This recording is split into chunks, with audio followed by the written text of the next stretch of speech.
Good morning students, स्वागत है आपका आज के इस वीडियो में। आज हम क्लास 8th में अमृतम पाठ्यपुस्तक के पाठ 5 का अध्ययन करेंगे। आज के हमारे पाठ का नाम है नीति श्लोकः। नीति श्लोकः अर्थात शिक्षाप्रद श्लोक। ऐसे श्लोक जो हमें शिक्षा प्रदान करते हैं, ऐसे श्लोकों को नीति श्लोक कहा जाता है। तो आइए पाठ को शुरू करते हैं। पाठ को शुरू करने से पहले एक नज़र हम इसके शब्दार्थों पर डाल लेते हैं ताकि हम आसानी से इसके श्लोकों की व्याख्या कर सकें। तो शब्दार्थ में हमें दिया गया है, सबसे पहले इधर दिए गए हमें ये शाम का अर्थ होता है जिनका या जिनके पास मृगाः चरन्ति। मृगाः चरन्ति का हो जाएगा मृगाः चरन्ति। मृगाः यानी कि मृग यानी कि पशु के लिए भी हम लगाते हैं मृग को। मृगों की भांति यानी पशुओं की भांति विचरण करते यानी घूमते हैं। तृणम घास, भागधेयम भाग्य, अभ्युदय उन्नति अर्थात सामर्थ्य होने पर, प्रगति होने पर या उन्नति होने पर। आगे वाक्पटुता बोलने की चतुराई या निपुणता। यशस्वी कीर्ति में यानी यश में। व्यसनम श्रुतौ अध्ययन का स्वभाव। ठीक है, व्यसनम श्रुतौ क्या होता है? अध्ययन का स्वभाव यानी ज्ञान प्राप्त करने की आदत, पढ़ने की आदत। श्रोत्रम कान, श्रुतेन शास्त्र ज्ञान से, श्रुतेन शास्त्र ज्ञान से। करुणा प्राणाम, करुणा प्राणाम क्या होता है? दयालुओं का, ऐसे लोग जो दया से परिपूर्ण होते हैं, ऐसे लोगों का। आगे कात्रस्य कायर के, व्यसन काल विपत्ति के समय मुख मोड़ने। ठीक है, व्यसन काल होता है विपत्ति के समय। इसका अर्थ यहाँ तक ही होता है, ये नहीं आएगा इसमें। विपत्ति के समय, व्यसन काल का अर्थ होता है विपत्ति के समय। आगे है प्रांग मुखेन, इसका अर्थ होता है मुख मोड़ने वाले या दूर रहने वाले। ठीक है, प्रांग मुखेन होता है मुख मोड़, यानी कि ऐसा व्यक्ति जो विपत्ति के समय मुख मोड़ लेता है या दूर हट जाता है। प्रारभ्यते आरंभ किया जाता है। विघ्न विहता बाधा या रुकावट आने पर। ठीक है, आगे कहता है प्रतिहन्यमानः रोके जाने वाले, और परित्यजन्ति छोड़ते हैं या त्याग करते हैं। ठीक है, इसके बाद इधर दिए गए हैं आपके, सबसे पहले भुवि, भुवि यानी पृथ्वी पर, सप्तमी का एक वचन है ये। पुच्छ विषाणहीन, पूछ और सींग से रहित। पुच्छ होती है पूछ, जो पशुओं की पूछ होती है, और विषाण का अर्थ होता है सींग, और हीन का अर्थ होता है रहित। ठीक है, आगे जीवमान है, जीवमान है जीता हुआ या जी रहा है। ठीक है, विपदी, विपदी विपत्ति में या संकट में। ठीक है, मुसीबत में या विपत्ति में या संकट में। सदसी सभा में, सभा यानी कि जहाँ पर 4 से ज़्यादा आदमी इकट्ठे हुए हों, तो वहाँ पर क्या आता है? सभा में। युद्ध भूमि में यानी युद्ध के समय। और अभिरुचि, अभिरुचि क्या होता है? लगाव यानी कि रुचि, रुझान, इंटरेस्ट जिसे हम बोलते हैं। प्रकृति सिद्धम, प्रकृति सिद्धम क्या होता है? स्वाभाविक, नैसर्गिक यानी कि नेचुरल। ठीक है, और आगे पानी, पानी हाथ, काय शरीर, विरुतेन कूकने से, जो कोयल कूकती है ना उसके बारे में बोला है, कूकने से। परिग्रहणेन पकड़ने या धारण करने से। जीवितेन जीवन से। विघ्न बेन विघ्नों के डर से। विघ्न क्या होता है? मुसीबत या रुकावट। ठीक है, वीरमंती रुक जाते हैं या छोड़ देते हैं। और प्रारभ्य आरंभ करने के पश्चात या शुरू करके, कोई काम शुरू करके। ठीक है, तो ये थे इसके शब्दार्थ पाठ के। और यहाँ पर आपको 6 श्लोक दिए गए हैं, इनकी आपने व्याख्या करनी है। तो आइए पहले श्लोक की व्याख्या करते हैं। पहला श्लोक है आपका, सबसे पहले पूरे श्लोक को हम वाचन करते हैं। येषां न विद्या न तपो न दानम ज्ञानम न शीलम न गुणो न धर्म ते मृत्यलोके, यहाँ पर रह भी आएगा, यहाँ पर ऊपर मृत्यलोके होता है, यहाँ पर रह आएगा, इसको इन्होंने छोड़ा हुआ है, मिसप्रिंट है। ते मृत्युलोके, ते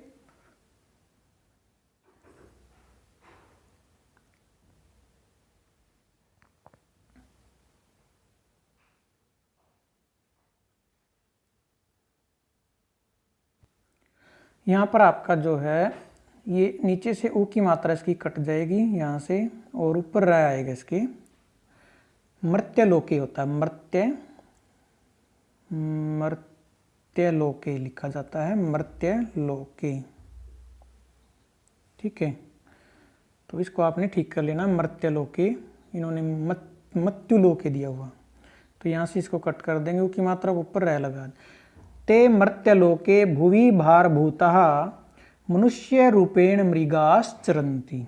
ठीक है, तो यहाँ पर कहता है कि ये शाम जिनका या जिनके पास, यानी कि ऐसे व्यक्ति जिनके पास न विद्या, न तो विद्या है, न तपो, न कोई तप है, यानी कि न ही उनके पास तप करने की क्षमता है या सामर्थ्य है, न दानम, न ही वो कोई दान देते हैं या उनके पास न कोई दान देने की क्षमता है, न ज्ञानम, न ही किस प्रकार का ज्ञान है, न शीलम।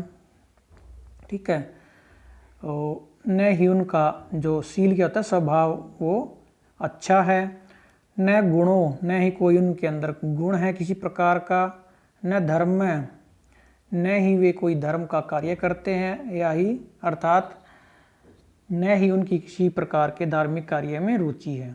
तो ठीक है, तो ते वे व्यक्ति मृत्यलोके भुवि, इस मृत्युलोक में यानी कि धरती पर, इस मृत्युलोक में धरती पर भारभूता, भार के समान है, यानी कि एक बोझ के समान है धरती पर। ठीक है, और मनुष्य रूपेण, मनुष्य के रूप में, मनुष्य रूपेण मनुष्य के रूप में मृगाश्चरन्ति, मृग ही यानी कि पशु ही, चरंती विचरण करते हैं, यानी पशु बनकर ही, पशु के समान ही विचरण करते हैं या घूमते हैं। ठीक है, तो क्या कहता है कि जिन व्यक्तियों के पास न कोई विद्या है, न तप है, न दान, न कोई ज्ञान, न ही शील स्वभाव, न कोई गुण और न ही कोई धर्म का वे कार्य करते हैं, तो ऐसे व्यक्ति इस धरती पर मृत्युलोक में भार के समान है और मनुष्य के रूप में वे पशु के समान ही विचरण कर रहे हैं। ठीक है,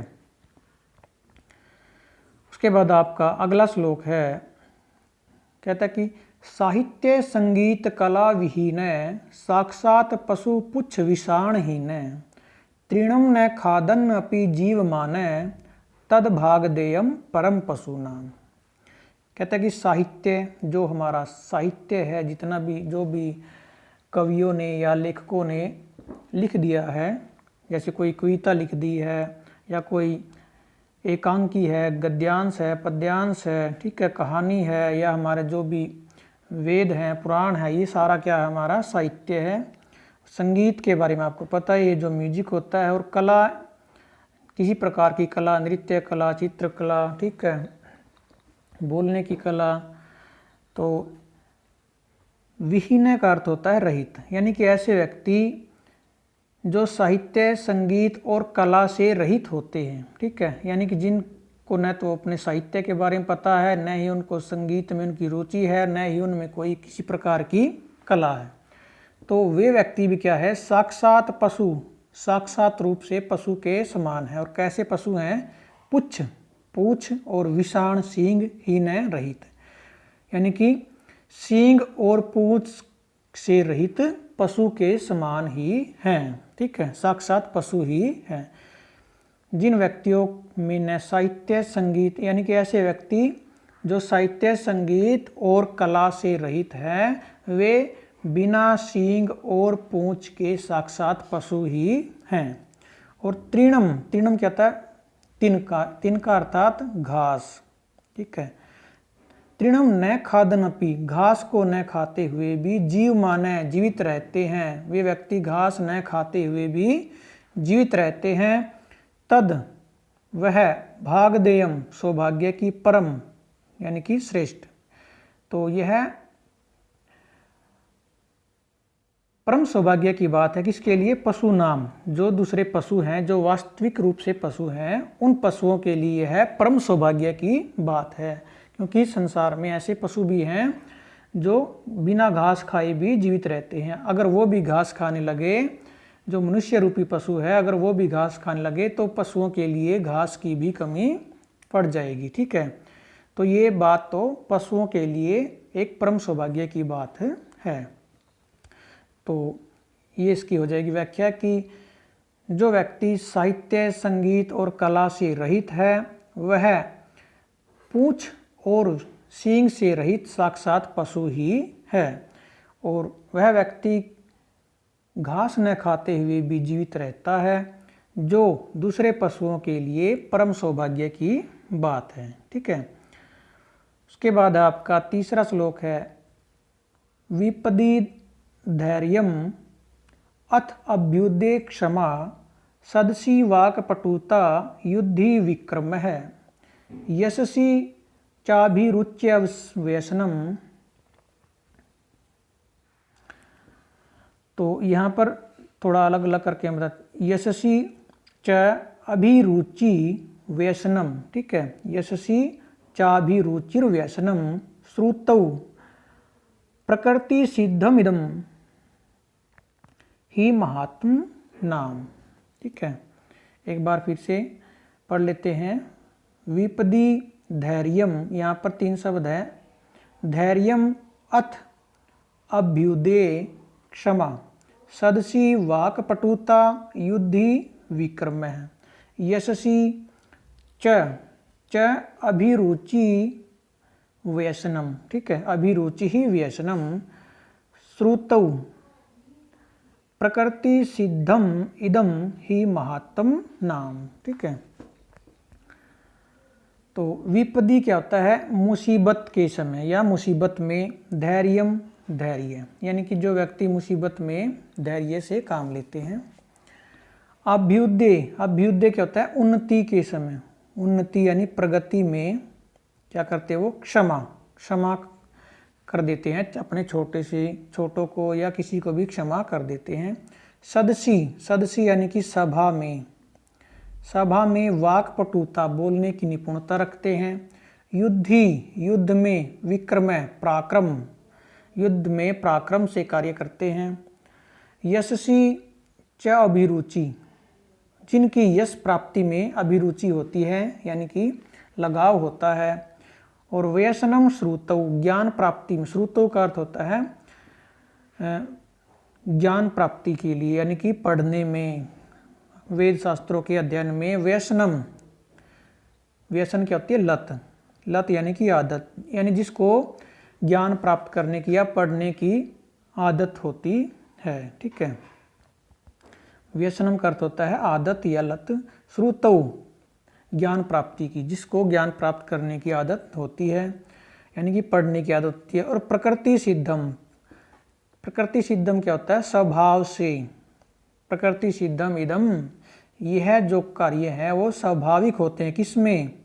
महात्म नाम, महान लोगों में, महान व्यक्तियों में ये कार्य स्वाभाविक होते हैं। ठीक है, तो हिंदी हो जाएगी आपकी कि महान व्यक्तियों में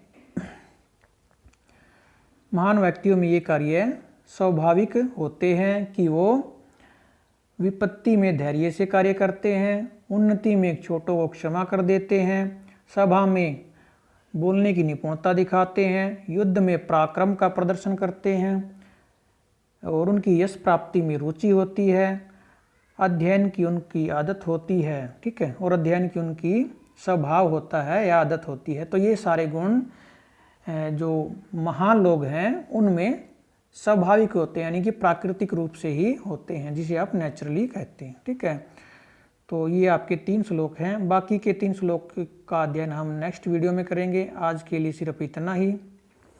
तो यहाँ से आपने सबसे पहले शब्दार्थ अपनी फिर नोटबुक में लिखने हैं, उनको याद करना है। उसके बाद प्रत्येक श्लोक की आपने व्याख्या लिखनी है करके। सबसे पहले जो आपका पहला श्लोक है इसका आपने संकेत बनाना है। संकेत मैंने आपको पिछले अध्याय में बताया था, जब हमने पिछले अध्याय में श्लोकों का अध्ययन किया था। तो सब संकेत में आपको प्रथम अक्षर यानी कि इसका जैसे प्रथम शब्द है ये शाम, उसके बाद डैश लगा करके ये लिखना है, उसके बाद डैश लगा करके इसका अंतिम अक्षर आपको लिखना है, ठीक है। तो ये होता है आपका संकेत। उसके बाद आपको प्रसंग लिखना है। प्रसंग में आपको लिखना है कि यह श्लोक आपके किस बुक से और किस पाठ से लिया गया है। जैसे कि ये पहला है कि प्रस्तुत श्लोक हमारी संस्कृत की पाठ्यपुस्तक, अपनी पाठ्यपुस्तक का नाम देना है कि संस्कृत की पाठ्यपुस्तक अमृतम में संकलित कौन सा पाठ है, नीति श्लोका नामक पाठ से लिया गया है, ठीक है। और एक लाइन हम लिख सकते हैं इस श्लोक में किसके बारे में बताया गया है, ठीक है। तो इस प्रकार आपने प्रत्येक श्लोक में संकेत बनाना है, प्रसंग लिखना है, वह उसके बाद उसकी व्याख्या लिखनी है, ठीक है। तो बाकी के श्लोकों का अध्ययन हम नेक्स्ट वीडियो में करेंगे। आज के लिए सिर्फ इतना ही। धन्यवाद।